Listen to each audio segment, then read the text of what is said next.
तो इंद्रियों को नियंत्रण में रखने के लिए इतना कष्ट उठाने की क्या आवश्यकता है। इतना कष्ट उठाने में योगी जन किस प्रकार का आनंदानुभव करते हैं, यह आनंद अनंत है।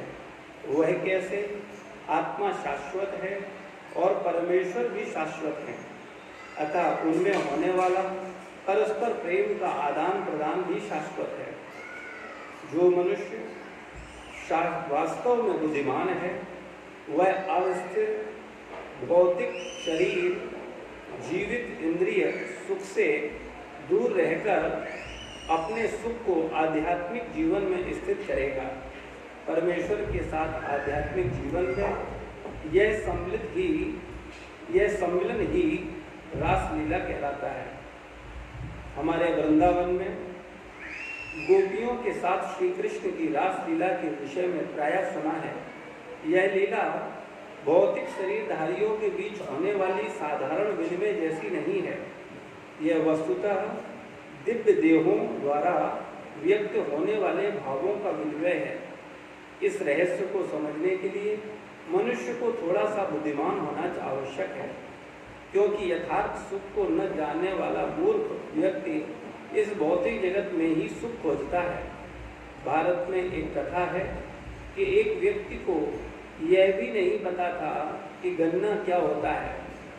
उसे केवल इतना बताया गया था कि गन्ना चूसने में बहुत मीठा होता है। उस व्यक्ति ने पूछा, अरे गन्ना देखने में कैसा होता है? तो किसी ने कहा, गन्ना देखने में बांस के डंडे के समान होता है। बस यह सुना ही था कि वह मूर्ख आदमी हर प्रकार के बांस के डंडों को चूसने लगा, परंतु इससे उसे गन्ने का मिठास का अनुभव कैसे हो सकता है। इसी प्रकार हम भी सुख और आनंद प्राप्त करने का प्रयत्न कर रहे हैं, पर हम मूर्खता पूर्वक इस भौतिक शरीर को चूसकर उन्हें प्राप्त करने की कोशिश कर रहे हैं। इसीलिए तनिक भी सुख और आनंद नहीं मिलता। कुछ क्षणों के लिए उसमें अल्प सुख और आनंद का आभास हो सकता है, परंतु वास्तविक सुख नहीं है, क्योंकि वह अस्थायी है। वह आतिशबाजी के खेल जैसा है जो आकाश में क्षण भर के लिए बिजली की तरह दिखाई दे सकता है, परंतु वास्तविक बिजली तो इससे परे है। क्योंकि साधारण मानव यह नहीं जानता कि सच्चा सुख क्या है, इसलिए वह सच्चे सुख से विचलित हो जाता है।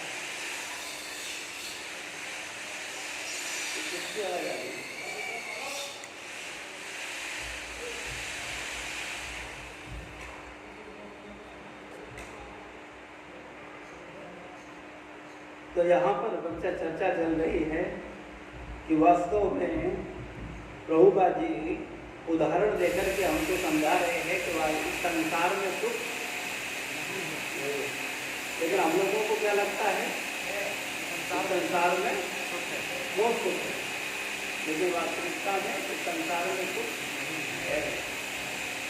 इसी को उदाहरण देकर के बताते हैं कि जैसे गन्ना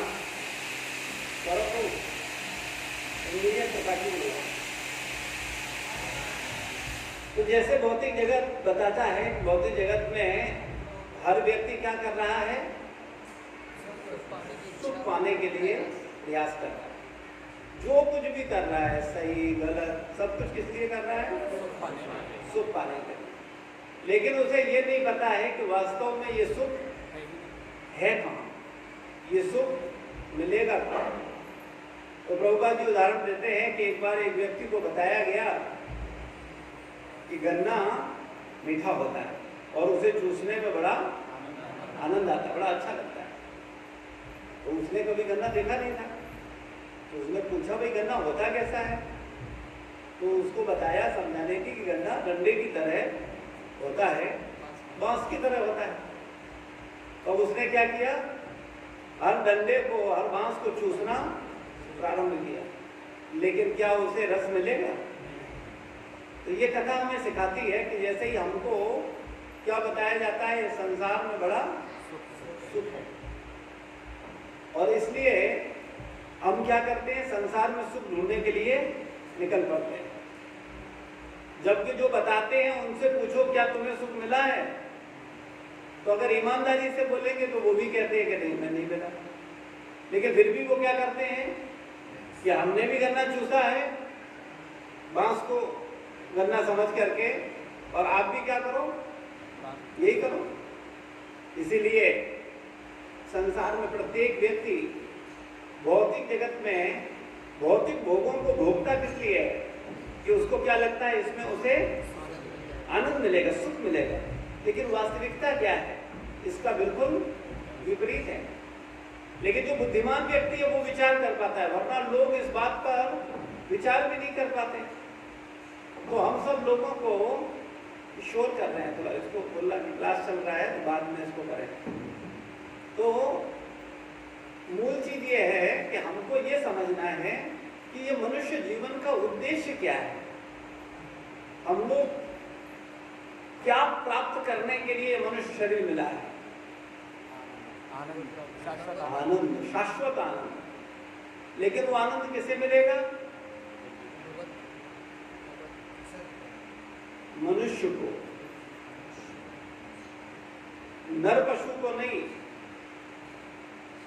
जो मनुष्य के शरीर में पशु जैसी चेतना रखने वाला व्यक्ति है उसको आनंद मिलेगा, वो आनंद का अधिकारी नहीं है। क्यों नहीं है, क्योंकि वास्तविकता में वो विचार ही नहीं कर रहा है कि आनंद है कहाँ। वो तो बस केवल कृत्रिम रूप से भागे जा रहा है, भागे जा रहा है, भागे जा रहा है, कुछ भी किए जा रहा है और विचार ही नहीं कर रहा है।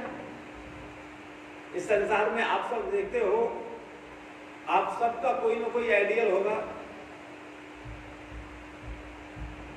किसी का मौसी का लड़का होगा, उन्होंने बड़ी तरक्की की, ऐसे थे, बड़े सीमित संसाधनों में पढ़ाई करी, और देखो आज कितने ऊंचे पद पर विराजमान है ना। और घर वाले भी क्या करते हैं, उदाहरण देकर के बताते हैं, देखो बुआ के लड़के, देखो मौसी के लड़के, देखा तुमने कहां से कहां पहुंच गया, और एक तुम हो। ठीक है, आपको एक बड़ी प्रैक्टिकल घटना बताएं अपने व्यक्तिगत जीवन में। कुछ पूर्व संस्कार भी होता है। हमारे रिलेशन में हमारे पापा के मामा के लड़के वगैरह थे,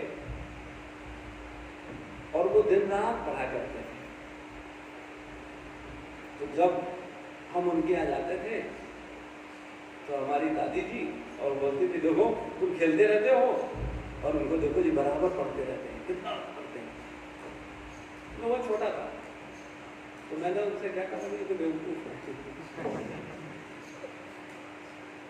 अब मेरे अंदर विवेक नहीं था, उतनी समझ नहीं थी कि ऐसे नहीं बोलना चाहिए, लेकिन हमने ऐसे बोल दिया। लेकिन उस समय बेवकूफ बोल तो दिया कि मुझे लगता था अरे खेलने खाने में मजा आ रहा है, ये क्या पढ़ते रहते हैं, फालतू की चीजें, बेवकूफ है। लेकिन आज समझ आया कि सच बात है, संसार में लोग इतना कठोर परिश्रम करते हैं, उसके बावजूद भी उनके हाथ क्या लगता है, केवल कष्ट, परेशानियां, उलझन और संसार के प्रपंच, और कुछ नहीं। सुख तो इतना सा है और दुख इतना सा। और आज ही सुबह हम लोग गीता में चर्चा कर रहे थे, आप में से कितने लोग गीता की क्लास में थे? आप लोग रेगुलर क्लास नहीं करते हो, गीता जरूर सुनो, सुनोगे समझ आए। गीता का एक एक श्लोक समझा रहे हैं, क्यों नहीं आते? मालूम है कितने लोगों को पता है सुबह गीता का क्लास होता है? ये जानकारी कितनों को? जानकारी सबको है, तो क्यों नहीं आते? फोन खराब हो गया था अभी भी। है फोन खराब हो गया था। फोन खराब, चलो वो तो व्यक्तिगत प्रॉब्लम हो गई। आपके साथ क्या प्रॉब्लम है? उठ नहीं पाए थे, लेकिन उसके बाद में यूट्यूब पे वीडियो देख लिया था। उनको देखा था, ठीक है। कितने लोग उठते नहीं है सुबह 7:30 बजे तक? ऐसे हैं कुछ लोग? अरे बहुत सारे गड़बड़ लोग हैं, तो गलत बात है। आप भक्त लोग हो, इतना सुन रहे हो, फायदा क्या है? सुबह 4 बजे उठ करके मॉर्निंग में जपा करना चाहिए। सारे भक्त 4:30 बजे उठ करके साधना करते हैं। तो अगर केवल सुनते रहोगे और उस पर अमल नहीं करोगे तो क्या फायदा? कोशिश करो कि नियमित जल्दी उठ करके ब्रह्म मुहूर्त में भगवान का नाम जप करो। इसको थोड़ा सत्य प्रभु सब लोगों को प्रॉपर केयर करो, क्योंकि बड़ी एक केयर की आवश्यकता होती है। अगर आप कुछ लोगों को 10-10 लोगों को बांट दोगे और वो केवल 10 लोगों को केयर करें कि भाई क्या प्रॉब्लम है, क्यों नहीं, उनको थोड़ा मोटिवेट करना पड़ेगा, सुबह आओ। और कम से कम गीता का जब सत्संग होता है तो जरूर आप एक जिम्मेदारी ले लो कि 10-10 लोगों को सत्संग से पहले कॉल करके बुला लो, क्योंकि जो लाइव बैठ करके सुनने में होता है ना, वो बाद में सुनते हैं, सुनना चाहिए, लेकिन जब लाइव होता है तो आप कोई प्रश्न कर सकते हो, आप पूछ सकते हो, आप जूम पर हो, सामने हो, तो उसमें ज़्यादा आपकी इन्वॉल्वमेंट होती है। तो कोशिश करो कि जरूर ये गीता की क्लास में आओ। तो आज ही सुबह हम चर्चा कर रहे थे, ये संसार में दुख ही दुख है, ये संसार दुखालय है। किसने बोला ये संसार को दुखालय? भगवान। और आपके चाचा ताऊ क्या बोलते हैं? बड़ा सुख है, बहुत सुख है। मम्मी पापा क्या बोलते हैं? बहुत सुख है। रिश्तेदार सब क्या बोलते हैं? बहुत सुख, मित्र क्या बोलते हैं? बहुत सुख। तो कोई तो गलत है, तो भगवान गलत है, या मम्मी पापा गलत हैं, भाई बहन गलत हैं, चाचा ताऊ गलत हैं, मित्र गलत है, कोई तो गलत है। तो कौन गलत है? संबंधी गलत है। भगवान गलत है, माता पिता गलत है, चाचा ताऊ गलत है। हाँ, कैसे गलत है समझ लो। इस संसार में सुख है ही नहीं। ये संसार दोषों के कारण सुख महसूस होता है। जैसे जब लोभ होता है, लोभ रूपी दोष होता है ना, तब हमें क्या लगता है? कुछ मिल जाए उसमें सुख मिलता है। जैसे आपको गाड़ी मिल जाए, बाइक मिल जाए, तो क्या होगा? बड़ा सुख मिलेगा। लेकिन वो सुख का कारण क्या है? लोभ। लोग समझते हैं गाड़ी मिले, बंगला मिले, कार मिले, पैसा मिले, पद मिले, प्रतिष्ठा मिले, नौकरी मिले, स्त्री मिले, ये सब क्या है? लोभ है। इस संसार का लोभ है। जब लोभ रूपी दोष होता है तब क्या होता है? संसार में कुछ भी मिलता है तो फिर प्रसन्नता होती है। ऐसे ही जब मोह होता है, मोह रूपी दोष होता है, तब क्या होता है? हमें परिवारिक जन बड़े अपने और बड़े अच्छे लगते हैं। मोह का मतलब क्या है?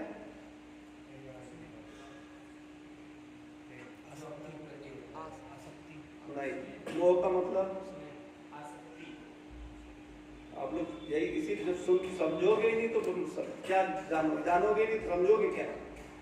मोह का मतलब होता है भ्रम। जो नहीं है उसे हम वो मान रहे हैं, उसे क्या बोलते हैं? मोह। जैसे हम शरीर हैं लेकिन हम मानते कि नहीं मानते? ये क्या है? मोह है। ये भाई बहन मेरे भाई बहन हैं, शरीर के हैं, माता पिता मेरे माता पिता हैं, शरीर, रिश्तेदार मेरे हैं, किसके हैं? शरीर, शरीर के हैं। लेकिन मोह के कारण क्या लगता है? मेरे। अर्जुन को भी मोह था, इसीलिए अर्जुन क्या कह रहा था? मैं युद्ध नहीं लड़ूंगा, मैं अपने माँ, चाचा ताऊ, भाई बहन, बाबा, भीष्म पितामह जिन्होंने मुझे इतना प्यार दिया है, द्रोणाचार्य जैसे गुरु जिन्होंने मुझे धनुर्विद्या सिखाई है, उनको नहीं मारूंगा। क्यों? क्योंकि ये मेरे अपने हैं। तो ऐसा वो क्यों बोल रहा था? मोह के कारण। मोह के कारण। और जब गीता का अंतिम श्लोक होता है तब वो क्या बोलता है अर्जुन? नष्ट मोहा स्मृति लब्धा। क्या बोलता है? मेरा मोह नष्ट हो गया, मुझे समझ आ गया है कि वास्तविकता में इस संसार में कोई भी मेरा नहीं है। जब मोह नष्ट होता है तब उसको एहसास होता है कि नहीं, इस संसार में कोई मेरा नहीं है।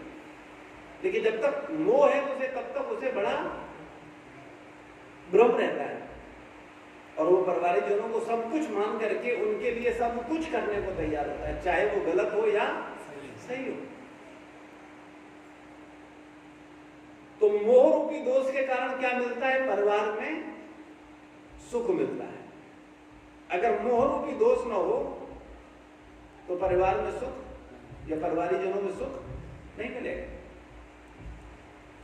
लोभ रूपी दोष न हो तो संसार में कुछ भी प्राप्त होने का सुख नहीं होगा। लालच न हो तो तो संसार में संग्रह रूपी सुख नहीं मिलेगा। संग्रह करने में सुख मिलता है कि नहीं मिलता? अभी मैंने 2 लाख इकट्ठे कर दिए, मैंने 500 रुपए जमा करके 10,000 इकट्ठे कर दिए। तो ये जो लालच है वो क्या करवाता है? संग्रह करवाता है। और संग्रह में क्या देता है? हमें सुख महसूस होता है। लेकिन वास्तविकता में ये क्या है? दोष है। ये संसार के दोष हैं। लोभ, मोह, लालच, इनके कारण हमको क्या लगता है? सुख लगता है। आपको बड़ा गाड़ी मिले, सुखी हो, सुख मिलेगा कि दुख मिलेगा? सुख मिलेगा। लेकिन क्या वो सुखी होने वाला कुछ है उसमें? ऐसा एक बड़ा घर मिले, उसमें आपको सुख मिलेगा? किस कारण से?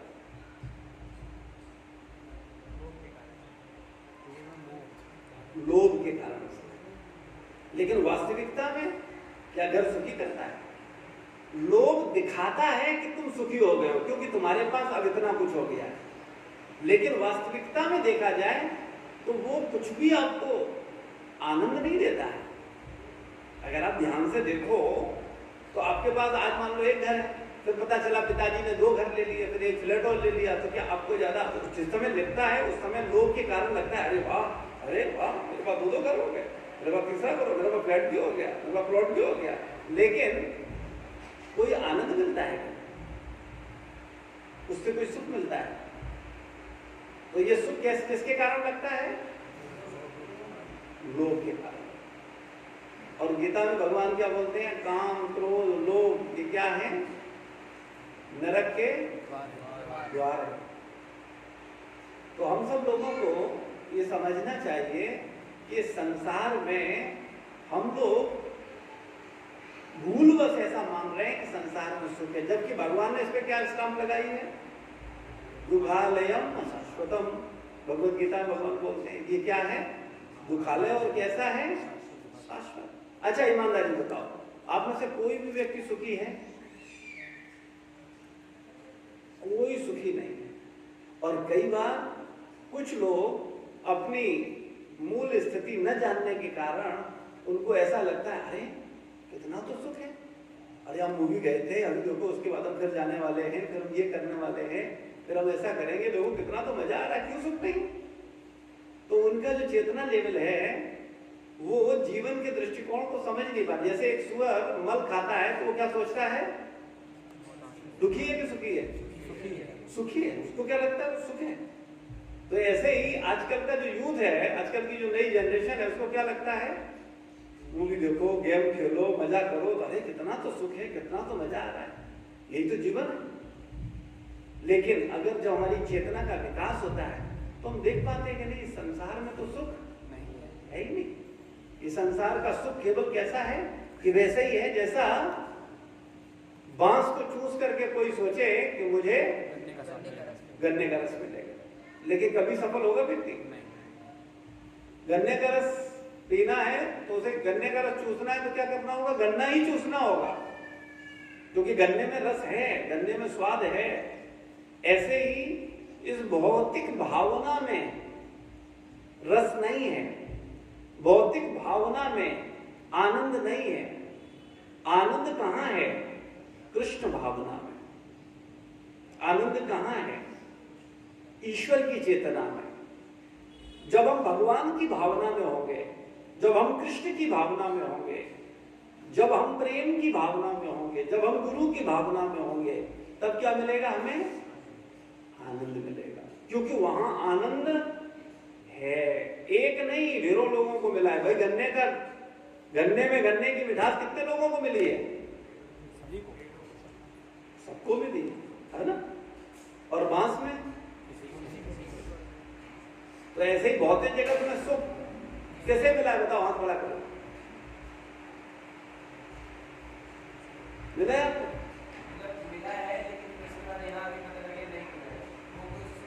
वो सुख है ही नहीं। यही तो मैं कह रहा हूं, जैसे एक जब चेतना हमारी विकसित नहीं होती है तब हमको क्या लगता है? जैसे एक सुअर को क्या लगता है? मल खाने में आनंद है। अब कभी मल खा रहा हो सुअर, उसका इंटरव्यू लिया, भाई साहब कैसा लग रहा है, क्या कहेगा? बहुत अच्छा लगता, तभी तो खा रहा हूँ, ऐसा थोड़ा ही है। रोज सूखा मिलता था, गीला मिला है ना, बड़ा खुश है वो।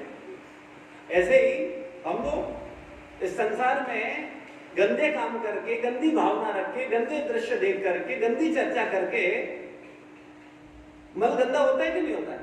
लेकिन सूअर को क्या लगता है, वो मल गंदे में आनंद आता है। ऐसे ही हम लोगों को गंदी बात करने में मजा मिलता है, इतना रस आता है। अगर दो लोग किसी एक लड़की की चर्चा करें, फिर देखो घंटों चर्चा करते रहते हैं और उनको लगता है जैसे कौन सा रस मिल रहा हो, लेकिन वो मल है। लेकिन हम समझ नहीं रहे, जैसे वो सूअर नहीं समझ रहा है वैसे हम भी नहीं समझ रहे।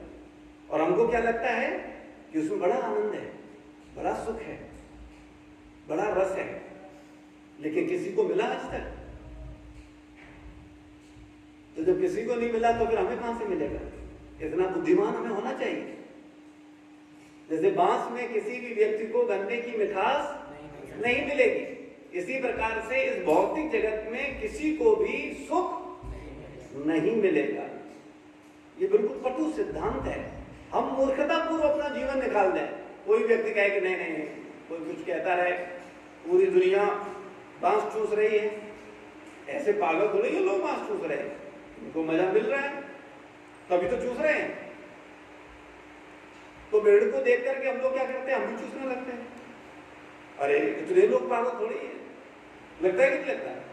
भाई जब आप दृष्टिकोण डालते हो चारों तरफ, बुआ, चाचा, मामा, ताऊ, भाई, सब सारे बच्चों पर, अपने बराबर के, अपने मित्र पर, अपने पड़ोसी पर, अपने रिश्तेदारों पर, अपने से बड़ों को, अपने से नीचों को, तो सब क्या कर रहे हैं, मांसी तो चूस रहे हैं।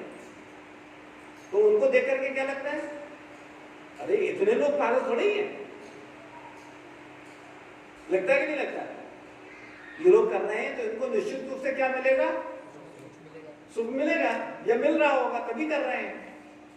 लेकिन अगर आप ध्यान पूर्वक उस पर विचार करके देखते हो तो पता चलता है कि नहीं, इसमें कोई सुख है नहीं और कोई सुखी भी नहीं है। कई बार तो अपने हृदय की पीड़ा को हम कहते भी नहीं है। इस संसार में बड़ा नकली जीवन है। लोग अंदर ही अंदर रोते हैं लेकिन बाहर कैसे निकलते हैं, हंसते हुए। और कोई मिलता है खास करके तब तो सिखाया जाता है, बड़ी गर्मजोशी के साथ बोलो, हंसते हुए, हाउ आर यू, और वो हाथ मिलाएगा, कहेगा, क्या बोलेगा, फाइन। लेकिन जब व्यक्ति खुशी नहीं है तो क्या फाइन होगा? तो कितना झूठा जीवन है, कितना दबोचले का जीवन है। इसमें विचार करना चाहिए। और ये आजकल की जो शिक्षा है वो हमें क्या सिखा रही है, यही सिखा रही है, आप नकली जीवन जियो। आप बाहर निकलो तो लोगों को क्या दिखाओ कि आपसे ज्यादा कोई और सुखी है ही नहीं, और भले ही अंदर अंदर रोते रहो, परेशान रहो, दुखी रहो। तो इसलिए हम सब लोगों को बहुत सावधान होना चाहिए और विचार करना चाहिए। कोई भी ऐसी सोच जो आपका ये जन्म के साथ साथ अनंत जन्म खराब कर दे।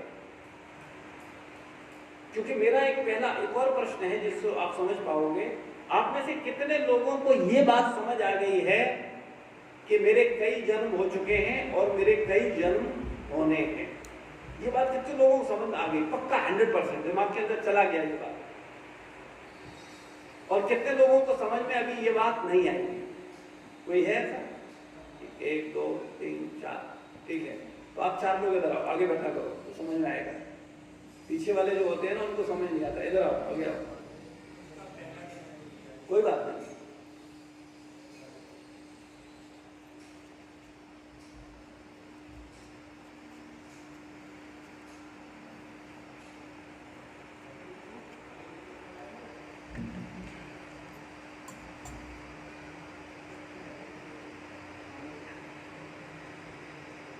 तो वास्तविकता में हम जब तक हमको ये बात समझ में नहीं आएगी कि मैं शरीर नहीं, मैं आत्मा हूं, तब तक हमको ये सब बातें लगेंगी, ये सब बातें चल क्या रही।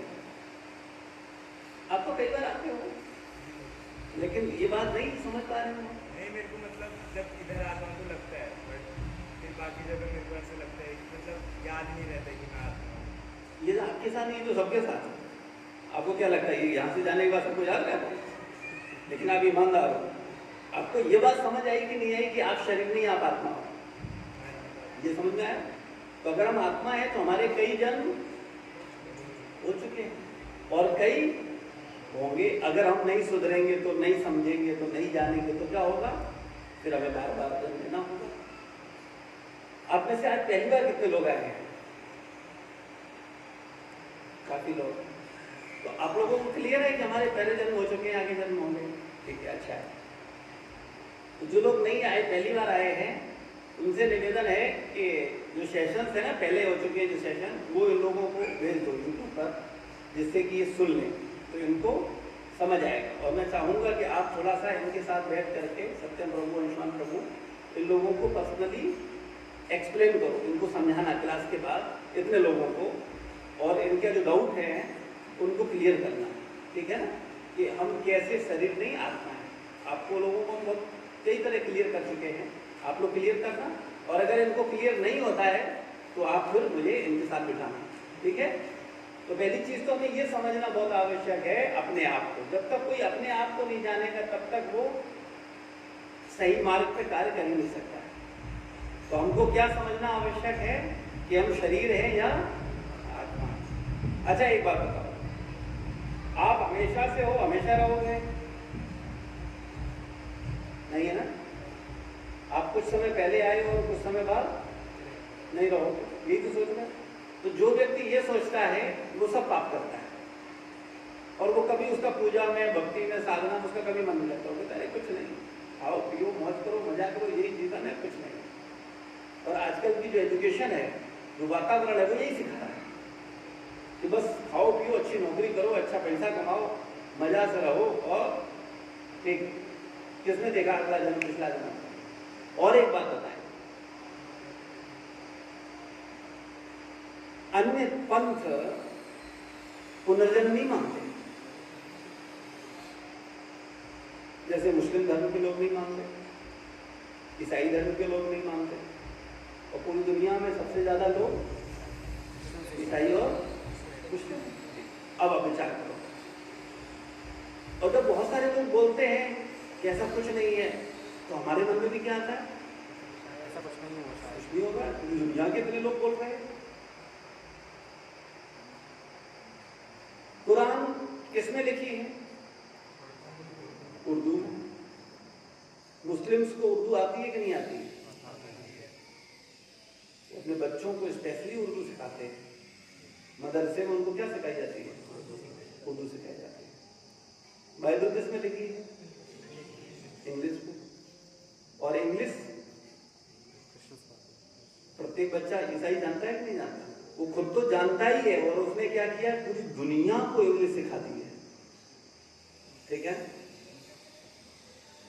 तो जब उन्हें इंग्लिश आती है तो वो अपनी बाइबल पढ़ लेते हैं, समझ लेते हैं, और उसके अनुसार चर्चा करते हैं, और उसके आधार पर आध्यात्मिक धार्मिक जीवन जीते हैं। मुस्लिम भी उर्दू पढ़ लेते हैं, अपनी कुरान पढ़ते हैं, और कुरान के बाद वो क्या करते हैं, 5 वक्त की नमाज पढ़ते हैं। हर शुक्रवार के शुक्रवार वो पहुंचते हैं। अब हम सनातन धर्मी, हमारे ग्रंथ किस में लिखे हैं? और संस्कृत आपको आती है? नहीं आती। किसी को आती है, किसी को नहीं आती। तो जब आजकल सबने इंग्लिश संस्कृत से पल्ला झाड़ लिया है, किसी को संस्कृत आती ही नहीं है, तो वो अपने वेद, अपने पुराण, अपने उपनिषद को पढ़ पाएगा, समझ पाएगा? नहीं। तो जब समझेगा नहीं तब क्या होगा, उसको कोई भी कुछ बोलेगा तो क्या कहेगा? सही कहेगा। यही मूल प्रॉब्लम है। तो हम लोगों को समझना चाहिए ये कुरान कहां से आई, बाइबल कहां से आई, गुरु ग्रंथ साहब कहां से आया, बुद्ध कहां से आए? कभी विचार किया आप लोगों? कुरान कब आई? 7th century, 1400 साल पहले लगभग। ठीक है ना। और बाइबल कब आई? 2000 साल पहले। बुद्ध कब आए? 2500 साल पहले लगभग। सरदार कब आए? 500 साल पहले। जब गुरु ग्रंथ साहब आया, गुरु ग्रंथ साहब से जो प्रभावित हुए वो सरदार बन गए। ठीक है। अच्छा आप एक चीज देखो, गुरु ग्रंथ साहब किसमें लिखी है? पंजाबी। और सरदार लोग पंजाबी जानते हैं कि नहीं जानते? वो बच्चों को बचपन से पंजाबी सिखाते हैं, पंजाबी में बोलते हैं, पंजाबी घर में वो पंजाबी में बात करते हैं, तो वो अपने धर्म को समझ पाते हैं। ये मटिया मेट किसका हुआ है? सनातन धर्म का। और जबकि सबसे प्राचीन, प्राचीन तो शब्द भी अच्छा नहीं है, अनादि क्या है? सनातन है। सनातन का मतलब क्या होता है? जो सदा से है, जो सदा रहेगा। जो सदा से है, शाश्वत। तो हमारे वेद कब से हैं? शाश्वत है। वेदों का एक और दूसरा नाम होता है जिसको बोलते हैं ज्ञान। तो ज्ञान सदा से है कि नहीं?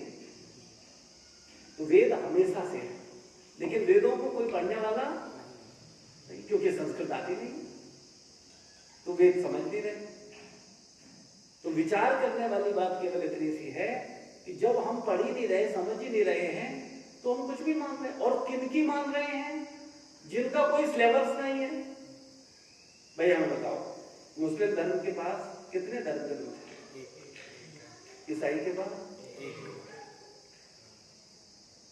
सरदार के पास, तो एक किताब में सारा ज्ञान आ जाएगा, पूरी बात आ जाएगी। अरे इतना तो कोई मूर्ख से मूर्ख व्यक्ति भी समझ जाएगा। क्या एक बुक में पूरी बात आ जाएगी? और आपका सिलेबस क्या है? 4 वेद, 18 पुराण, 108 उपनिषद, वेदांत, सूत्र, संहिताएं, कितना कुछ है। अब इतनी सब बातों को एक किताब में लाओ, संभव है क्या? नहीं। तो समझने वाली बात इतनी सी है कि फिर पूरा ज्ञान कुरान में नहीं है, पूरा ज्ञान बाइबल में नहीं है, पूरा ज्ञान गुरु ग्रंथ साहब में नहीं है। हाँ, सार है, लेकिन उस सार को भी समझने के लिए क्या चाहिए? प्रमाणित गुरु की शरण चाहिए। लेकिन इसको आप और गहराई से देखेंगे तो समझ पाएंगे कि जो कुरान में नहीं है, जो गुरु ग्रंथ साहब में नहीं है, जो बाइबल में नहीं है, वो सब भी आपकी गीता में है, भागवत में है, वेद में है, पुराण में है। तो हम लोगों को जब अपना धर्म ग्रंथ पढ़ोगे तब समझ आएगा। अच्छा जब बताओ, जब 500 साल पहले गुरु ग्रंथ साहब नहीं था, 1400 साल पहले कुरान नहीं थी, 2000 साल पहले बाइबल नहीं थी, तो क्या लोग धार्मिक नहीं थे? थे या नहीं थे? अच्छा भगवान थे कि नहीं थे? ये 1400 साल पहले ही भगवान प्रकट हुए?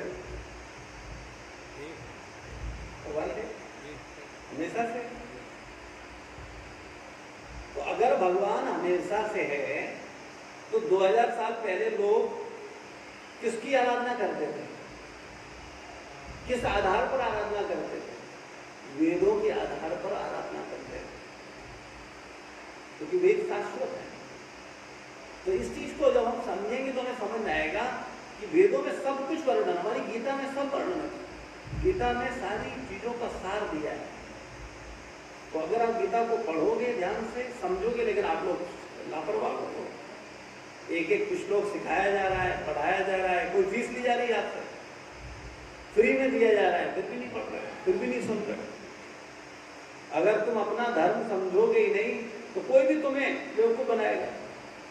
केरल स्टोरी कितने लोगों ने देखा? ज्यादातर लोगों ने देखा। क्या मैसेज था उसका?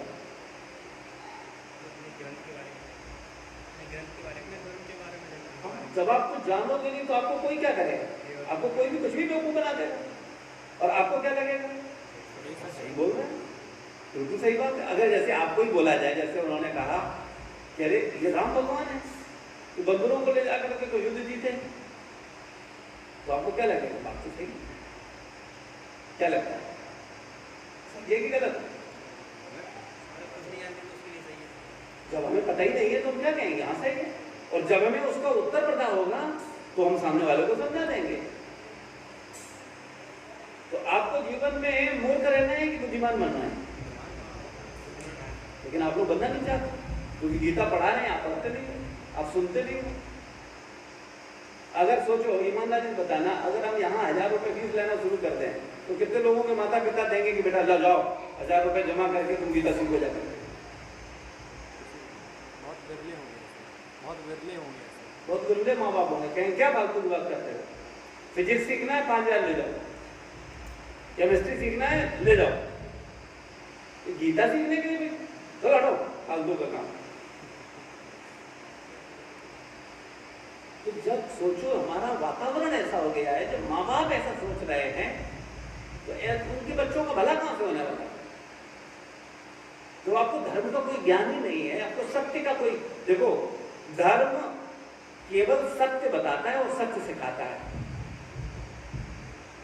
और आप जो कुछ भी पढ़ रहे हो ना वो सत्य है। क्या विचार है?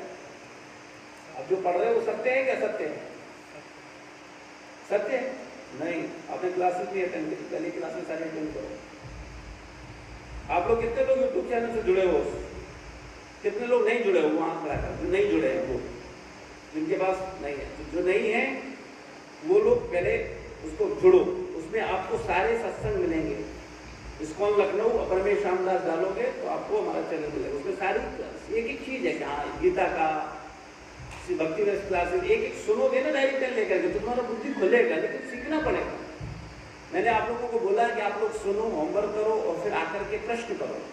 भक्ति वृक्ष के मैंने बोले थे ना, मैंने सारे सेशंस को सुनो एक एक करके। कितने लोग सुन रहे हैं? नहीं में देखो, जितने लोगों में 4-5-6 सिंसियर लोग हैं, बकाया लोग सुन ही नहीं रहे, बहुत व्यस्तता है।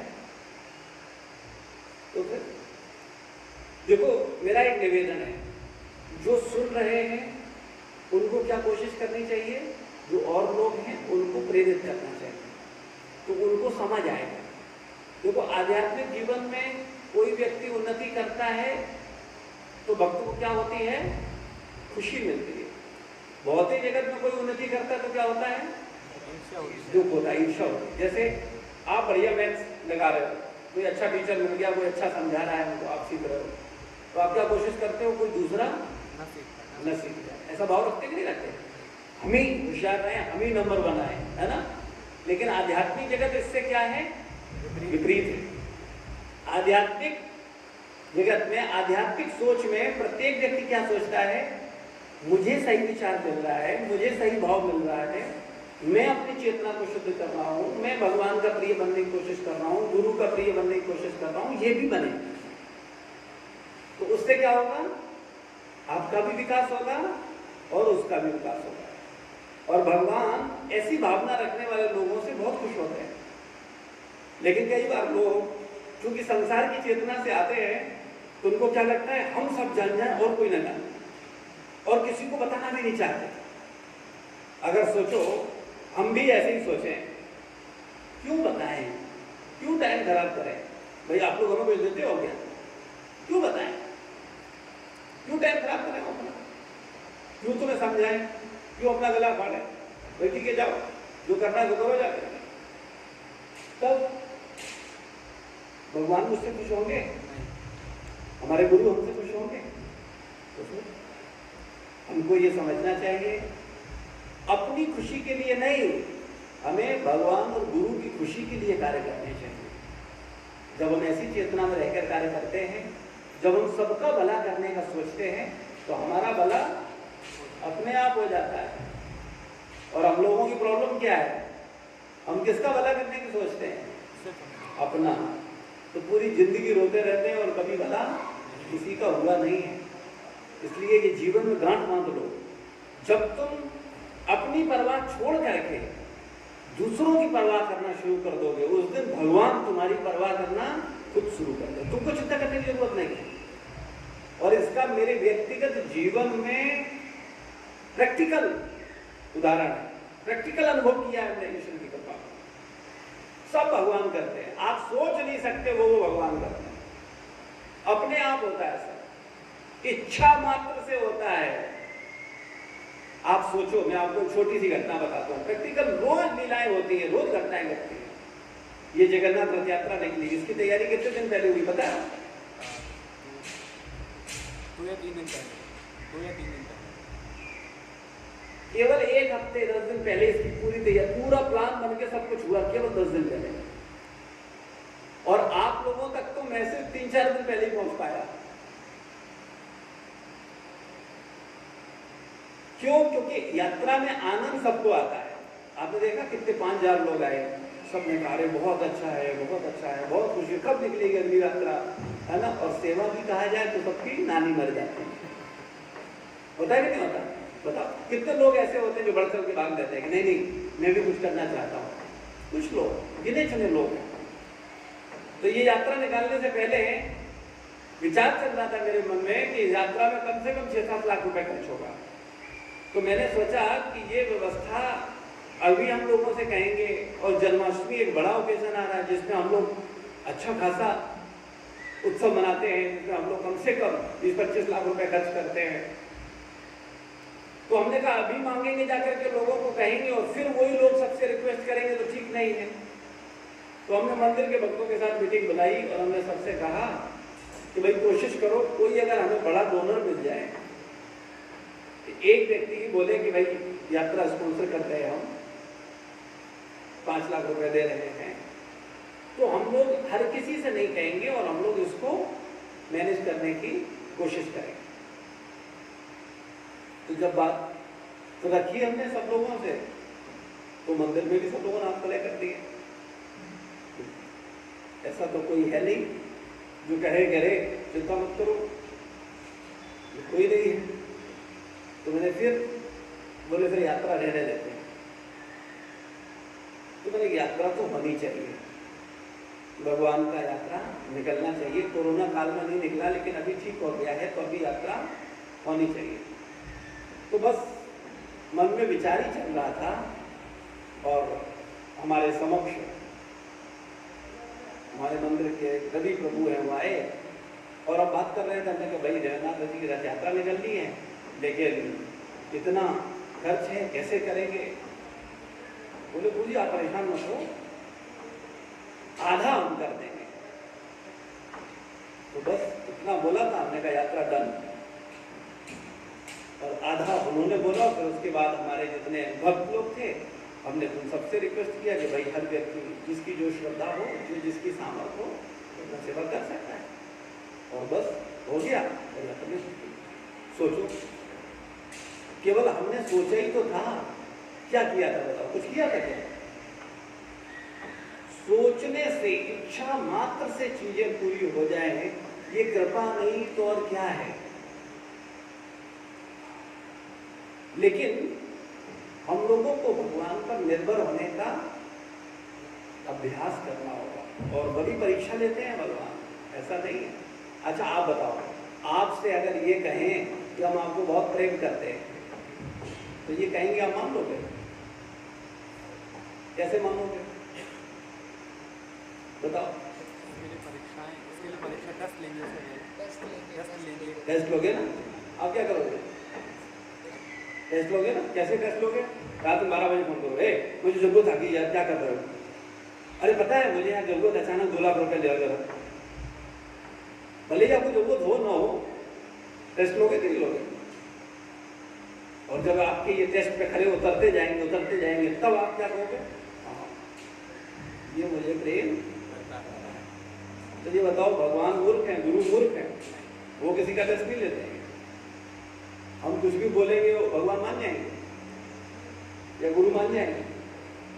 वो भी तो देखते हैं ना कितना प्योर है, इसका भाव क्या है, इसका प्रेम कितना है, कितना समर्पित है, वो भी तो देखते हैं ना। तो जब हमें उस स्तर पर देखते हैं तब वो कृपा करते हैं। तो मेरा कहने का मतलब केवल इतना सा है कि इस भौतिक जगत में सुख नहीं है, और अगर आप सुख मांगते हो तो जैसे पूरा संसार लगा हुआ है सुख प्राप्त करने के लिए, लेकिन मिलता किसी को नहीं है। हाथ में केवल क्लेश और परेशानियां ही आती हैं। आप इसका जीवंत उदाहरण अपने घर में देख सकते हो। अच्छा मुझे एक सरल उदाहरण बताओ, इस दुनिया में जितनी स्त्रियां हैं उनमें सबसे श्रेष्ठ कौन है? वेरी गुड, बिल्कुल सही। दुनिया में बहुत स्त्रियां हैं, लेकिन माँ के मुकाबले कोई नहीं है। तो माँ आदर्श है कि नहीं आपकी, बताओ, अच्छी है कि नहीं? ठीक। अब उतनी अच्छी माँ के साथ में जब आपके पिताजी सुखी नहीं है सुखी, इस संसार में कोई सुखी नहीं है। आप विचार करके देखना, आप तो घर में रहते हो हमेशा, तो आप कौन सी उम्मीद लगाए बैठे हो उन स्त्रियों से जो कि मां के मुकाबले अच्छी है ही नहीं। बात में दम है कि नहीं? बात समझ में आ रही? तो हमको समझना ये चाहिए, ये संसार बिना समझे जो संसार में कूद पड़ता है वो तो डूबी जाएगा। जैसे इस संसार को भवसागर कहा गया, और अगर आपको इसका कोई अनुमान नहीं है, ये क्या है, कैसे निकलना है, इससे बाहर कैसे निकलना, कुछ पता नहीं, तो क्या करोगे? डूबी जाओगे। तो इसलिए संसार में कूदने से पहले संसार को जानना बहुत आवश्यक है, और जान करके इससे कैसे निकला जाए वो जानना भी आवश्यक है।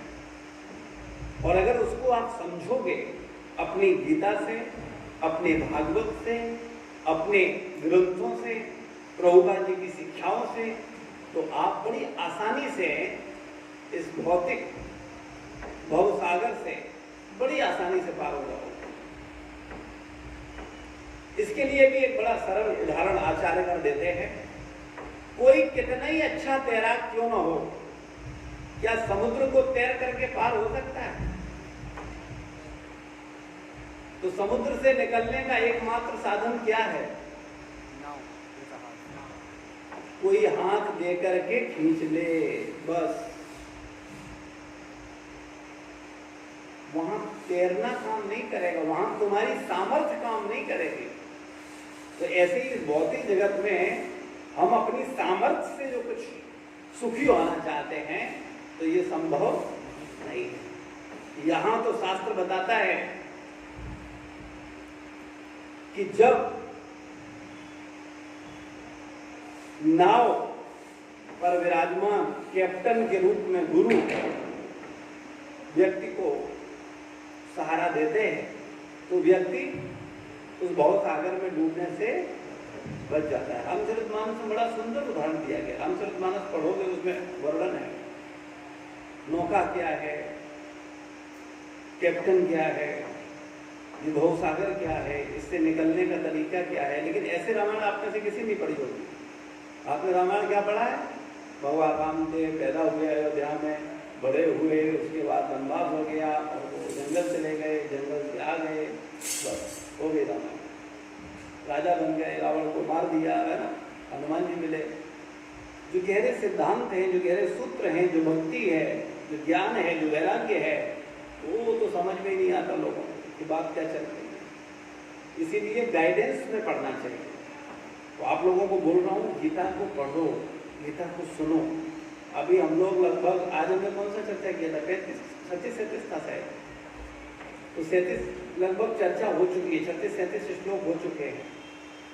अब आप लोगों को ये 36-37 श्लोक एक एक करके सुनने हैं। बार बार गीता का श्लोक पढ़ो, प्रभुपाद जी का, और लेक्चर सुनो, पढ़ो सुनो, पढ़ो सुनो, तब समझ आएगा। इतना सरल नहीं है कि कोई भी समझ जाएगा, मेहनत करना पड़ेगा। मैथ तुम्हें ऐसे समझ आई, मैथ के लिए मेहनत किया कि नहीं किया, तब समझ में आया। ऐसे ही जब तक तुम गीता समझने की इच्छा उत्पन्न नहीं होगी, उसको समझोगे, समझ नहीं आएगा। लेकिन समझ में आ जाएगा, फिर बड़ा आनंद आएगा। फिर आपको लगेगा, अरे वाह इतना, अरे क्या कर रहे हैं हम, हमेशा हमेशा के लिए सुखी हो सकते हैं। तो हम सब लोगों को भक्ति में गंभीर होने का प्रयास करना चाहिए। श्रील प्रभुपाद की जय, गुरु महाराज की जय, समस्त भक्त वृंद की जय। किसी का कोई प्रश्न है, कोई जिज्ञासा है तो पूछ सकते हैं।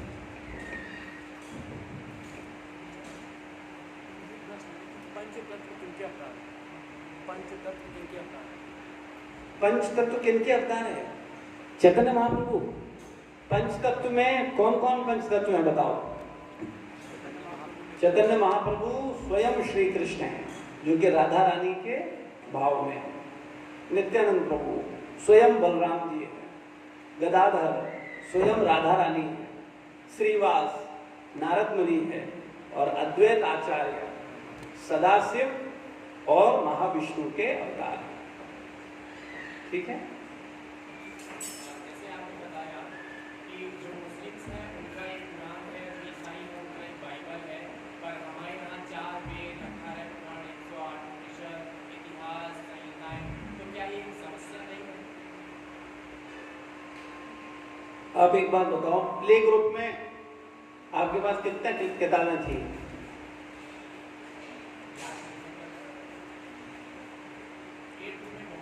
प्ले ग्रुप की बात करता हूँ।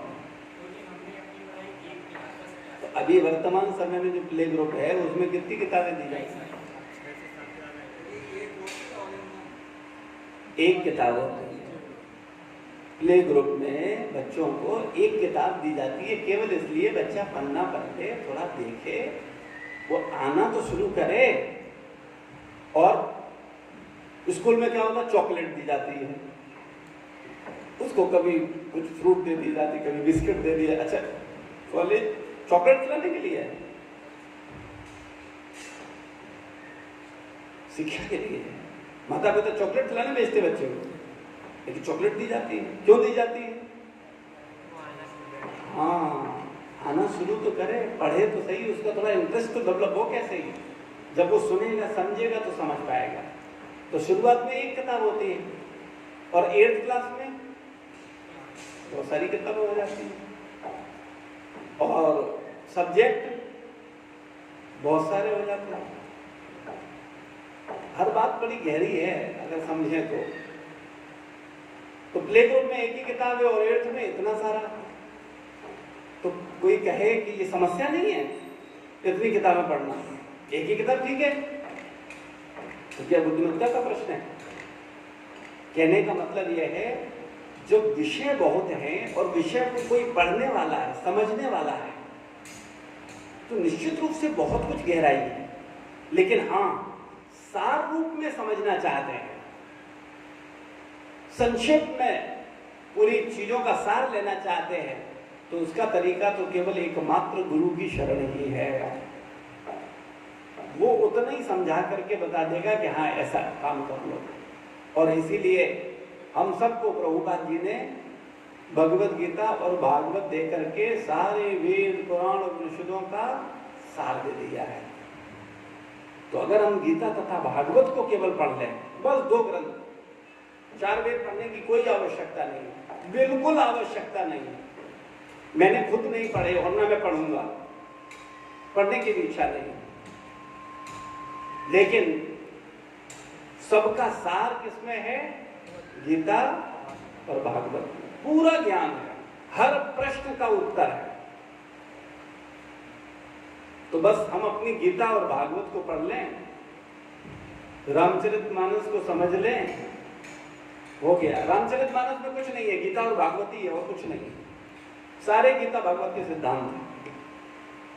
क्या हमको कभी कुरान या बाइबल भी पढ़ के देखना चाहिए?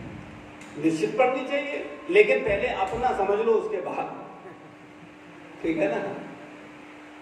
पहले गीता और भागवत को समझ लो। जब तुम्हें गीता और भागवत समझ आ जाए फिर निश्चित रूप से पढ़ना चाहिए, जिससे आप लोगों को क्लियर कर सको पहले तुम क्या पढ़ रहे हो। ऐसा थोड़ी, इससे ऊपर भी बहुत कुछ है। ठीक, भक्ति में भावना का क्या रोल है? भक्ति में भावना का ही रोल है सब, पूरा रोल ही भावना का है। अगर भावना नहीं है तो भक्ति है ही नहीं।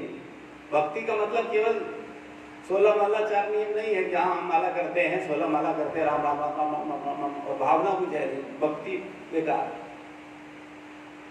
भगवान से कोई अगर प्रेम करता है और भाव नहीं है, कोई गुरु और वैष्णवों से प्रेम करता है और भाव नहीं है, तो बेकार है। तो भगवान से प्रेम विकसित कैसे करेंगे? सेवा करके, सेवा। ठीक है। सनातन धर्म अनादि है, तो कोई सनातनी ये धर्म बना होगा जो छोटे मोटे धर्म है, और उन्होंने धर्म ग्रंथ भी बना दिया, तो ये क्यों? सनातन धर्म अनादि है, और कई सारे धर्म हो गए छोटे मोटे, और उन्होंने धर्म ग्रंथ भी बना दिया, तो ये सब कैसे? तो ये भी सनातनी थे, कोई जन्म जिसका जहां होता है वो तो वही है ना, फिर वो अपनी अलग पहचान बनाता है और अपनी पहचान बना करके वो अपनी बात को रखता है और उसकी बात से जो प्रभावित होते हैं वो उसकी बात मानने लगते हैं। सनातन से ही निकल करके, भाई सनातन में इतनी सारी शिक्षाएं हैं, उन सारी शिक्षाओं में से उन्होंने कुछ चीजों को लेकर के कहा कि हम इन बातों को मानेंगे और इन बातों को मनवा पाएंगे, इससे ज्यादा हम मानने लायक नहीं है, ना हम मान पाएंगे और ना हम किसी से मनवा पाएंगे। तो उन्होंने कहा कुछ नहीं करने से कुछ करना तो अच्छा है ना। तो उन्होंने एक विचारधारा डेवलप करी कि भाई ठीक है, तुम केवल शादी अपने दूध के संबंध में मत करो, ये नियम बनाया। वह नियम बनाया कि तुम केवल सुअर का मांस मत खाओ, ठीक है ना, तो नियम बनाया, और सबका खाओ लेकिन कम से कम इसका मत खाओ। तो इसका मतलब, नियम बनाने का मतलब क्या हुआ कि उससे पहले लोग ऐसा भी कर रहे थे। भाई जैसे हम लोग बोलते हैं प्याज लहसुन मत खाओ, तो क्यों बोला जाता है? तो खा रहे तभी तो बोला जाता है। तो उससे पहले लोग क्या कर रहे थे? वो अपनी बहन के साथ संबंध बना रहे थे। तो लोगों ने कहा कि यार कम से कम इनको इस स्तर से तो निकाला जाए, इतनी गलत चेतना से तो बाहर निकाला जाए।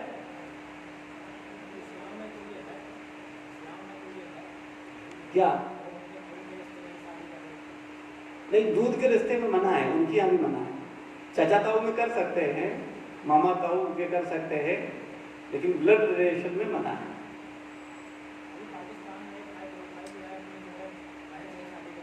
वो तो अपवाद स्वरूप तो सनातन धर्म में नहीं है क्या? हिंदुओं में भी है, निकृष्टता सब जगह है। लेकिन समझना केवल इतना सा है कि हाँ सही क्या है और गलत क्या है, कौन सी शिक्षा गहरी है